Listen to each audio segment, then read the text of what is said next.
একটা শান্তিপূর্ণ অবস্থান বিরাজিত হবে এবং এখানে নিরীহ ছাত্র 16, 17, 18 বছরের এই ছেলেগুলো যাতে কোনো বুলেট বিদ্ধ হয়ে আর যাতে কবরে শায়িত না হয়, আর যাতে হাসপাতালের মর্গে না যায়, এই ব্যাপারে হাইকোর্ট, সর্বোচ্চ আদালত, যে প্রোটেকশন এখন খুবই জরুরি এবং হাইকোর্টের অ্যাম্পল পাওয়ার আছে প্রোটেকশনের ক্ষেত্রে, ডাইরেকশনের ক্ষেত্রে, ওইটাই চাওয়া হয়েছে। আপনারা তো সাংবাদিক, আপনারা জানেন দেশ স্বাধীন হওয়ার পর ইভেন পাকিস্তান আমল 47 থেকে এই পর্যন্ত 71 বাদে আর কখনো এই স্বল্প সময়ে এতগুলো তরুণ আত্মাহুতি দিয়েছে কিনা এইটা ইতিহাসে। আমিও কিন্তু ছাত্রলীগ করতাম, আমিও কিন্তু 71-এ গুলি খেয়েছি বা হাঁটুতে, কিন্তু এই দুরবস্থা দেশের, এটা কিন্তু কাম্য নয়, কারোরই নয়।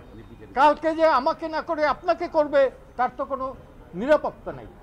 আমরা জনগণের শান্তি, নিরাপত্তা এটা নিশ্চিত চাই 72-এর সংবিধানের প্রেক্ষাপটে, এবং উচ্চ আদালতের অ্যাপেক্স কোর্টের যে সিদ্ধান্ত যেটা আছে সেই সিদ্ধান্ত যাতে তারা মানে, আর্টিকেল 111 অনুযায়ী সেই সিদ্ধান্ত মানতে তারা বাধ্য।